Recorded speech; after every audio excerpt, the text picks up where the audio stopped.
السلام علیکم سامعین، 25 رجب کی تاریخ شروع ہو چکی ہے، 26 فروری ہے۔ خبر کا عنوان ہے روس کا بڑا اعلان، کہا ہر طرف سے حملہ ہوگا۔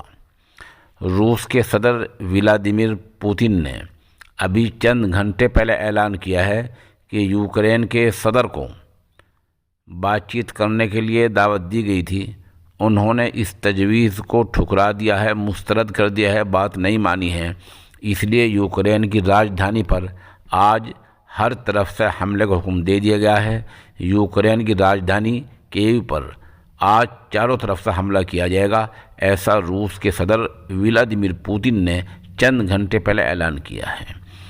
ادھر ایک خبر میں یہ بتایا گیا ہے کہ امریکہ نے یہ پلان بنایا گیا ہے کہ اگر یوکرین کی راجدھانی پر روس کا قبضہ ہوتا ہے تو امریکی خفیہ ایجنسی کے ایجنٹ کسی بھی طرح یوکرین کے صدر کو ایک دم دفعتاً ایئر لفٹ کر کے کسی ہوائی جہاز میں بٹھا کر محفوظ مقامات پر پہنچا دیں گے۔ ادھر پتہ چلا ہے کہ یوکرین ناٹو ممالک کا ممبر نہیں ہے۔ ناٹو ممالک کا ممبر نہ ہونے کی وجہ سے کوئی بھی ملک اس طرح ڈائریکٹ اس کی مدد نہیں کر سکتا کہ ڈائریکٹ فوج بھیج دے اس کے لیے۔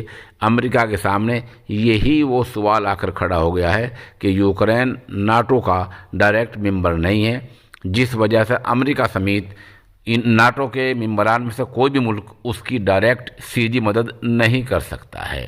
یہ مسئلہ ہے، یہی وہ پریشان کن بات ہے جس کی وجہ سے یوکرین کے صدر الگ تھلگ پڑ گئے ہیں اور دنیا نے انہیں تنہا چھوڑ دیا ہے۔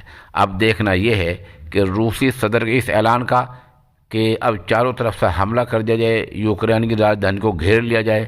دیکھنا یہ ہے کہ صبح کو اٹھنے کے بعد کیا صورتحال ہمارے آپ کے سامنے آتی ہے۔ شروع میں ایک جو ویڈیو آپ نے دیکھی ہے اس سے آپ نے اندازہ لگا لیا ہوگا کہ لوگ کس طرح یوکرین کو چھوڑ کر بھاگ رہے ہیں۔